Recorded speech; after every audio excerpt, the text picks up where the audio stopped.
only way out of hell is to crawl down the devil's back. This is the lesson of Dante's Inferno, the final canto of the Inferno. The final obstacle which Dante has to cross to get out of hell is the devil himself, Satan. It's $50 change. If anything, it'd be my vacuum. I would never put change in my pocket. Look, my pockets are empty. Go check that vacuum there, boy. What happens when one day God splits the sky open? My bad, bro. He splits the sky open, and there will be a judgment. Are you gonna be in condemnation?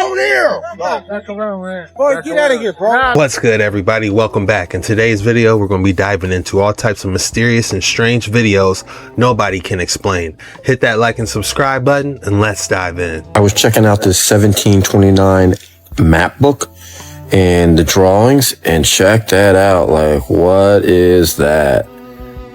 Comment and let me know what you think that is. This one started depicting all the animals in the map book here. In this section, as you can see, has the reptiles here, but I just thought it was super interesting. You got the snake or the cobra there. Got that guy down there.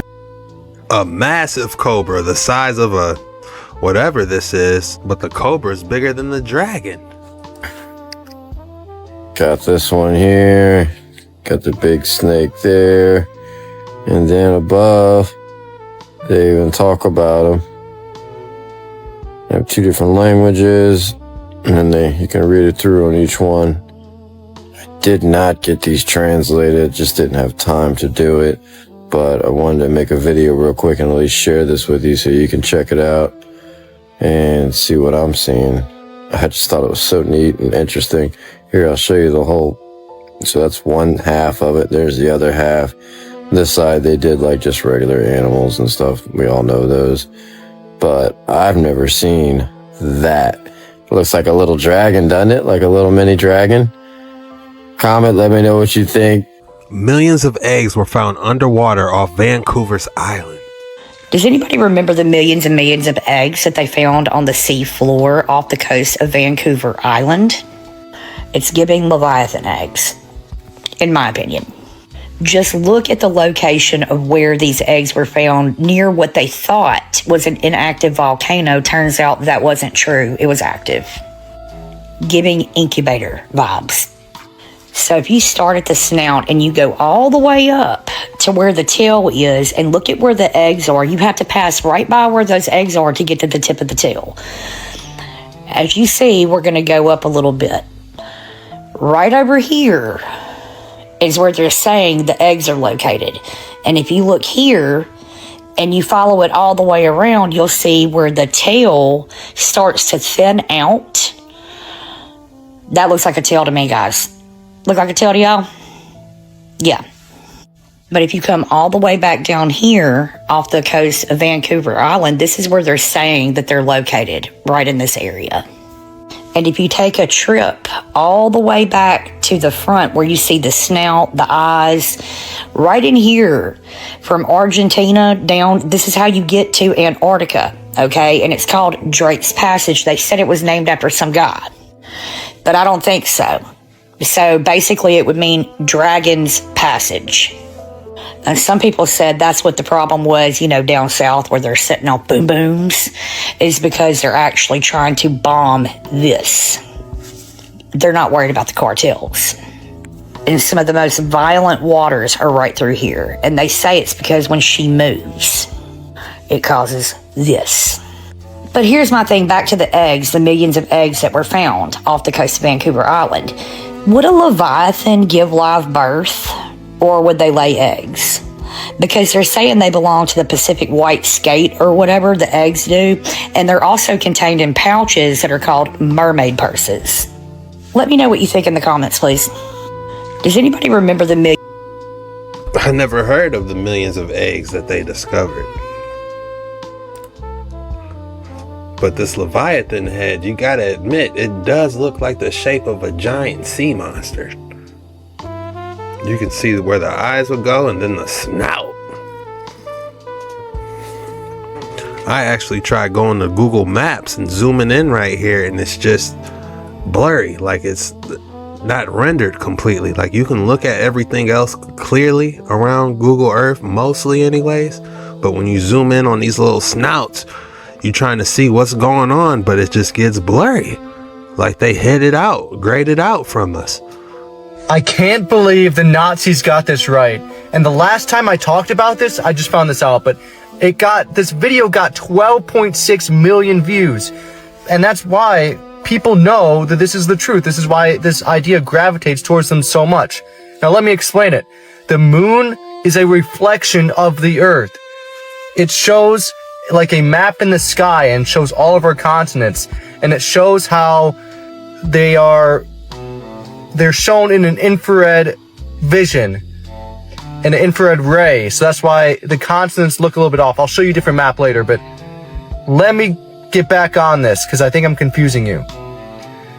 Our oceans always constantly change in elevation, so you don't see the water on the infrared vision. This is the truth. This is where we live, and the more that you listen to the truth and nothing but that, the more at ease you will feel. And the reason why, when you're hearing me speak right now about this, you're feeling relaxed because you know that this is what is true, and you finally have come to it. You know, you're starting to remember why you came to Earth in the first place. So let me explain this a bit.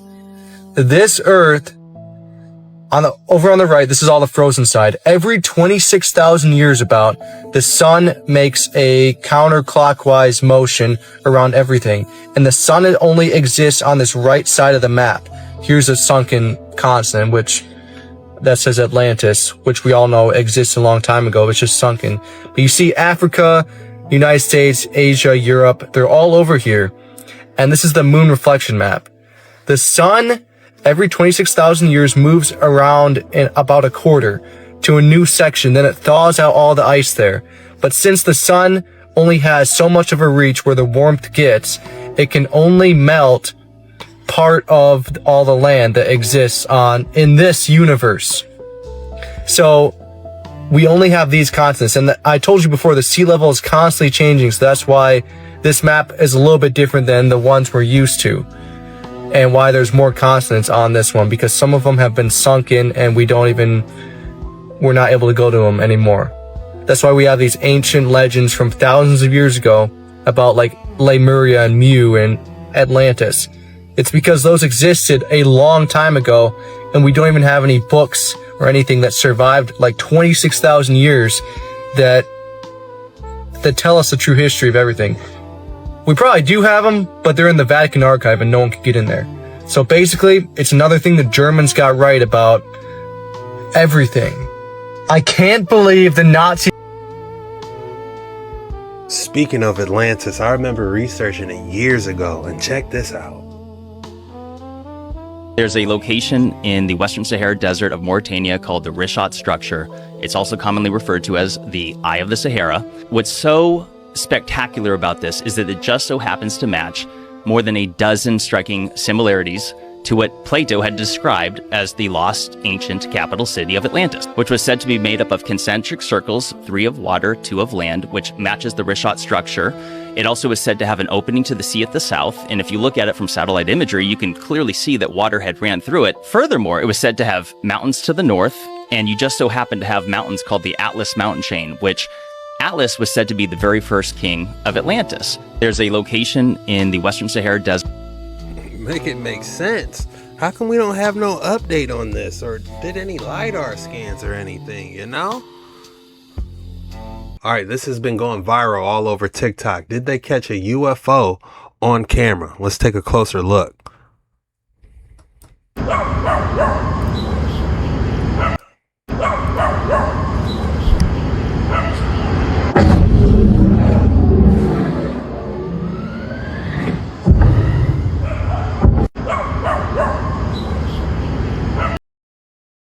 That thing hit hyperdrive, didn't it? Straight out of Star Trek.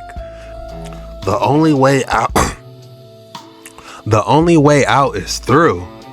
The only way out of hell is to crawl down the devil's back. This is the lesson of Dante's Inferno, the final canto of the Inferno. The final obstacle which Dante has to cross to get out of hell is the devil himself, Satan. In his frozen city of disorder, The Dantean myth, hell is not escaped by regressing back upwards from where you came, but by going deeper towards the singularity. Virgil tells Dante to hold fast, there is no way but by such stairs to rise above such evil. And so Virgil and Dante clamber across Satan's shaggy back, they turn their head to where their feet had been and perform a revolution because they pass through the center of gravity. They pass the point to which all gravities are drawn, and thus they begin the ascent back up. Gravity? Okay, I'm gonna let him continue though. Upwards. In this way, Satan mathematically acts as a black hole, as a singularity, a total energy sink where all vectors point towards. And so to talk about black holes and to not have to talk about like curvature and to keep it like purely Euclidean, straight lines, two-dimensional, very easy, a black hole is just the extremity of a heavy object. This well of gravity most easily can be represented by a ball on a hill. The thesis being attacking the singularity.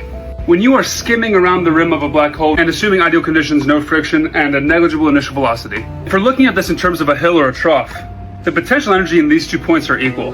So assuming no energy gains or losses, you are trapped within this trough. However, we are humans. We have will, just like a rocket ship has fuel. And so when entering the pull of a black hole, you are presented with 2 options. To either try to force your way back out from where you came, or to accelerate into the singularity. Fate leads the willing and drags the unwilling. This is inevitable. This is the death. This is the threshold. This is Satan. This is the obstacle. You're going to get there. The force of the black hole is too strong. You can't negate that with your own force. And in fact, if you try to resist it, these will be dissonant forces which result in you having zero velocity at the bottom and being trapped in the trough, consumed by the devil, swallowed by the singularity. The only way to escape the trough and break out towards the new plateau is to accelerate downwards in congruence with the force of gravity. If you don't run your feet on contact, if you don't accelerate through resistance, you're going to get trucked.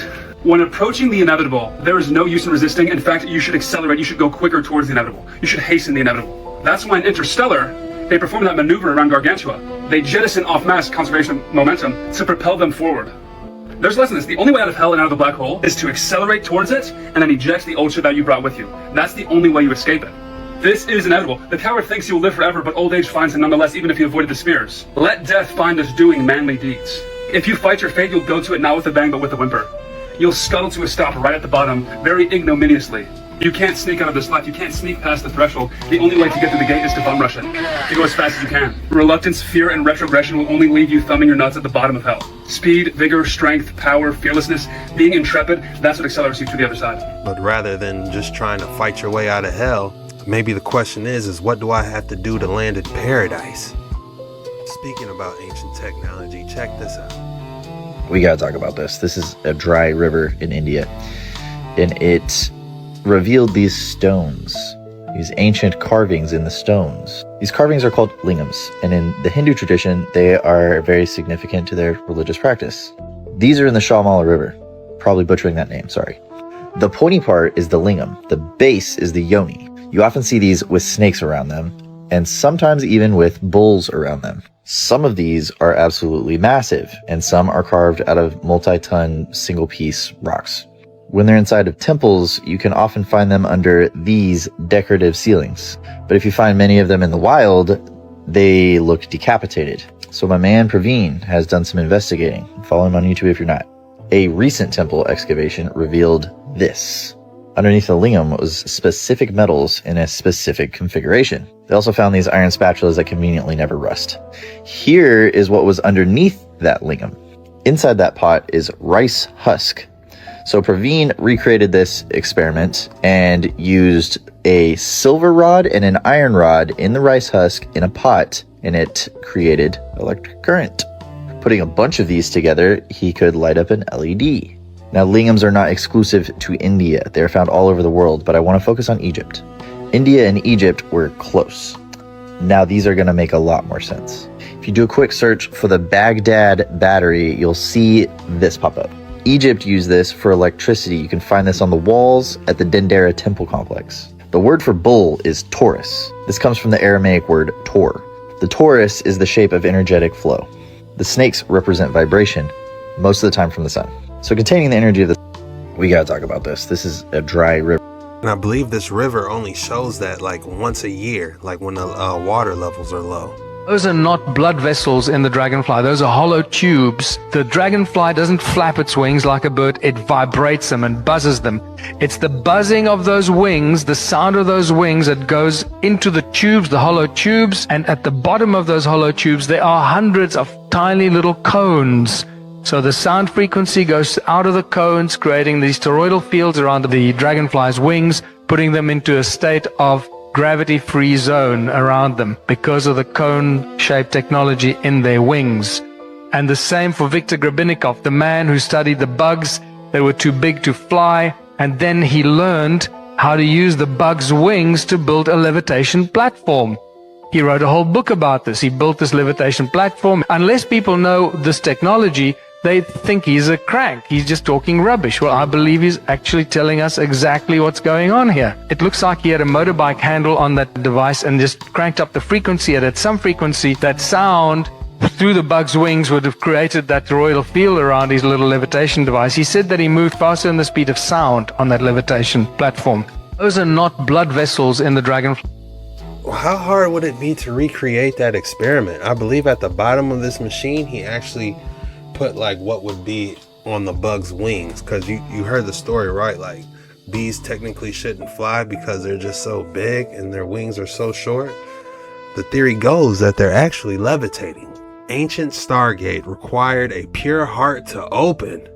In order to open it, it shows the person with a heart key, and it's like they used their heart as part of the key to opening that. Hatshepsut's funerary temple, there's in the Sanctum Sanctorum there, they don't let people in there usually because it's closed to the public, and they have a Should be.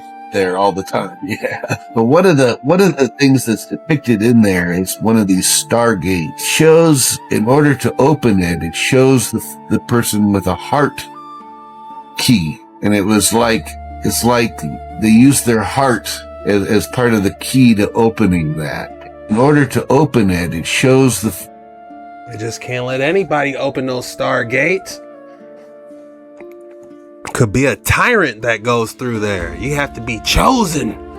There's a saying, if you give power to someone before they're not ready, that creates a tyrant. Speaking of a tyrant, I'm not saying she was, but check out this battle jewelry a warrior queen might have wore at one time and the power it held. This episode's pretty cool. I like this stuff. Get. When it's not all doom and gloom and, If you haven't already, hit that like and subscribe button so you can check this type of content out more often, and it also supports your boy. With that being said, let's get straight back into it, because I'm trying to knock these videos out every single day. Out of here. It is known as a Torc, which is the type of jewellery, and a Torc was something which was worn around the neck. I know that you're talking, but I'm not hearing any of it because my brain is melting. But you can see that is very, very delicate. Oh my word. It's really just beyond anything I have ever seen before. Not only is it beautiful, but it would have been held and worn by a chieftain of the Iceni tribe. And Boudica herself would have worn something like this. The idea of Boudica on a chariot wearing something like this around her neck, it must have been awe-inspiring. This is beyond jewelry, really. It is. This is a statement. I've never been the type to wear gold chains. I mean, I wanted one, but I just could never afford it. But I'm seeing now, back then it was more than just looking cool. It was a statement, like he said. And also, if you start thinking about its conducting properties, and human beings being electrical and all, who knows? Maybe a little gold isn't bad for you after all. Speaking about gold and coins, that leads us right to our next segment. What's going on here? This next clip's going kind of viral. It looks like it's got a little bit of controversy involved. Let's take a closer look and decide for ourselves what's really going on. Hey, Angel, can you give me a favor? Yeah, what's up? Can you put all the change in the Ziploc baggie for my daughter to put on her piggy bank? What change? The change in there. In here? Yeah. Do I open this? Yeah, you have to take the tape off because... It's empty. It wasn't empty. I haven't cleaned Did that you yet. steal my change? No. Angel, did you steal my change? I would never steal your change. Then where's my change? It was empty when I came here. There was like $50 change in there. 50? I don't remember cleaning it, at least. It's $50 change. If anything, it'd be my vacuum. I would never put change in my You better go pocket. Look, check. my pockets are Better empty. go check that vacuum there, boy. You better go check that vacuum, boy.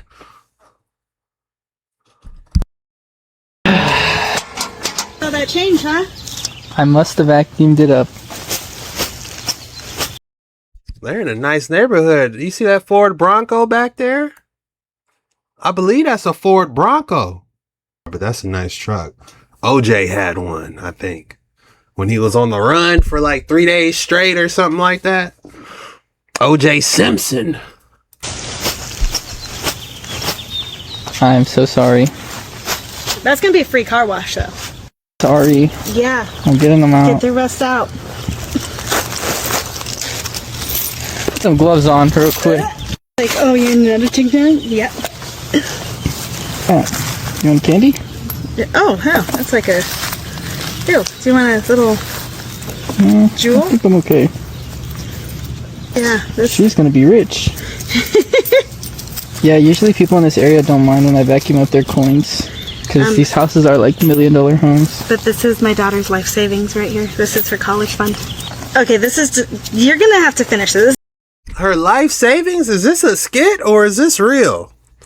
Part of me thinks this is real and they're just being passive aggressive, I guess. This is disgusting. Don't leave any pennies. Yeah, this is all I got. This is the $50 that you were complaining about. There was way more than this, dude. No, that's every single penny in there. No, there was way more than this. Hey, Angel, can you give me a favor? Yeah, I don't know, guys. They're both kind of in the wrong, kind of how she was talking to him. And he said he didn't suck up the change. And he showed a video of him sucking up the change right here. Here it is. It was empty when I came here. There was like $50 change in there. You throw it on yourself. Who vacuums up change, though? And another thing I wanted to point out, maybe she's in this nice neighborhood because she's literally counting every penny. There's some people in my family that have money that really don't mess with me and they don't play about money. Like every penny they count just like her. If I was detailing a car, I would make sure that they get everything that I found inside the car, you know. Honesty is the best policy, you know, and it's technically stealing. If you take somebody's change out their car while you're detailing, you know, instead of just, you know, I don't know. That's just my thoughts on it. Because those quarters do come in handy, you know, when you go to Aldi's and you got to put that quarter to get your cart. You know what I'm saying? Hey, I don't know, guys. Drop your thoughts in the comments below. This is definitely controversial. And I think it's real because he literally ripped open his bag. Like, why waste a bag for this skit? I'm getting them out. Get the rest out. And she wasn't playing. Get the rest out, boy. We got to treat each other better, y'all. Speaking of change, it's not over. This begging is getting out of control. You alright? You need it? I only had the change. That's all I had, some pennies. Maybe you should keep that. Nah, I don't want it, bro. You got a Mercedes, give me 5 cents. Don't start. I mean, you out here begging. You the one out here begging, not me. You gotta take what you could get if you begging, bro. What you talking about? You alright? You need it? I only had the change. That's all I had, some pennies. Maybe you should keep that. Nah, I don't. He had to change. He said, here. Oh, lucky I ain't got no change on me. He said, here, take it back. I seen a video where a guy handed him change and he threw it back at him. You know, it's getting crazy out here. Maybe instead of giving them money, make I saw a good idea where you can make like care packages where you can put like deodorant, temp service locations, bag of chips, you know, so you're not just giving them money, you know, something to actually help them out. But then again, I heard people sell those bags so they can get money to do whatever they got to do. Drop your thoughts in the comments below. What is going on today? What happens when one day God splits the sky open? My bad, bro. He splits the sky open, and there will be a judgment. Are you going to be in condemnation? Boy, get out of here, bro. Nah, don't get out of here. Are you going to be in love? I'm sorry. Sorry for stepping on your Those are white boys. Get the fuck out of here, boy. Jesus Christ, He died on the cross for your sin, so you can be forgiven. What happens when... Analyze this. What happens... When we slow it down, when we slow this down, watch what his friend in the glasses did as soon as he grabbed him. What happens when one day God splits the sky open? My bad, bro. Look how he's looking at him. It was at that moment he knew these might not be my real friends. Let's keep going. It gets deeper. Splits the sky open, and there will be a judgment. Are you going to be in condemnation? Boy, get out of here, bro. Nah, don't get out of here. Look at him. He put his hand out. Like, hold on. What is you on? Are you going to be in love? He snatched his arm. Why are you hanging with them? I'm sorry. Sorry for stepping on Those are white boys. Get the fuck out of here, boy. Jesus Christ!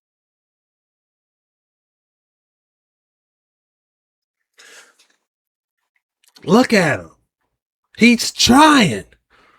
It's when one day God splits the sky open. My bad, bro. He splits the sky open. He bad, bro. Open. My bad, bro.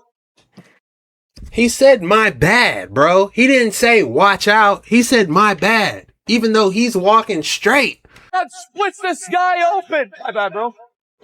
He said my bad after he pushed him. I've been dealing with bullies my entire life. The more I watch this type of stuff, the more I understand Peter.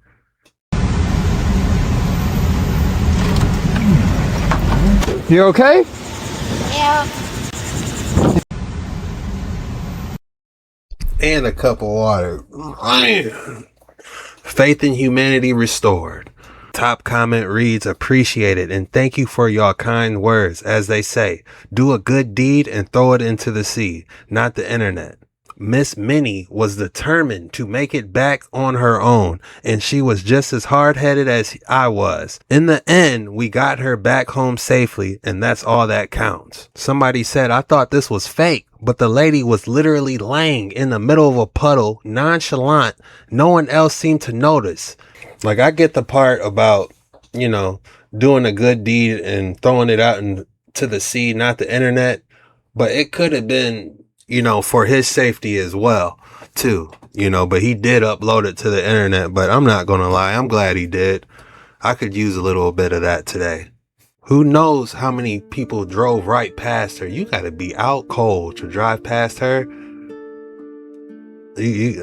Man, it takes a different breed to do that. If you thought I wasn't going to hit you with another excellent specimen of the day, think again. Now, this one is crazy. I have no idea what this is. It looks like a geode. Man, this is crazy. Wow. Definitely different. The rating I'm going to give this one, just on the colors and originality and wow factor, I'm going to have to give this a 9.3. 9.3. And I'm going to call it the evil Pac-Man tongue. 9.3 evil Pac-Man tongue. Like it's Mr. Pac-Man's evil brother with his tongue out. Or the Venom Stone. I kind of like Venom Stone as well, because Venom's black with that tongue on Spider-Man, Drop your rating and your name in the comments below. Now you can see that if these are true depictions of the past, these individuals' heads were so much bigger than ours are today. We are tiny compared to the past, in my opinion. We've shown this a lot. We are even shown that there are tunnels at this site, entrances to an overall structure. And of course, right near the site, you have this bridge, showing that this whole area is extremely significant to the past. A bridge that is still working today, where our bridges fall apart in a few decades. And we all know this. Let's check this place out even more. Where we can see this mound of crushed up stone, where my guess is that something is underneath it, with things being buried, as you can see in this depiction right here. But I think that there's something much bigger than this, possibly further down as well. It's very interesting. Remember, all we are told about it is that they ordered it to be done, and that was it. So we don't get much information on this mound of crushed up stone, other than them just ordering it for no reason at all. And do you understand how hard this would be to crush up this much stone and place it here, up on a 7,000 foot high mountain, 2,000 years ago? Just order it, and it's there forever. And the timeline that we are told about, this is ridiculous. So we started over there, and then over here, we have more stone structures. So let's just go around more and spin it back. And you're going to see that the earthquake also attacked this statue's head as well. Goodness, can you believe this earthquake? Honestly, how did we believe this nonsense for so long? Earthquakes that just attack. I don't think that was an earthquake. Somebody intentionally may have did that. And long in history, like they're trying to cover something up. Heads of stone structures on a 7,000 foot hill. I can't believe this. Who else sees a massive destruction site? Now That's all we got for today's video. If you enjoyed this video, be sure to hit that like and subscribe button so I can see you more often. And don't forget to drop the code word in the comments below. Today's code word is humanity. Go ahead and drop humanity in the comments below. When you do that, that shows me you're a real one. You made it all the way to the end of the video and you really rock with your boy. I just want to say thank you from the bottom of my heart. I love you guys and I'm doubling up on you today. So go ahead and head over to Jesse Chuck later on today for a longer, more in-depth video. And I'm going to see you later.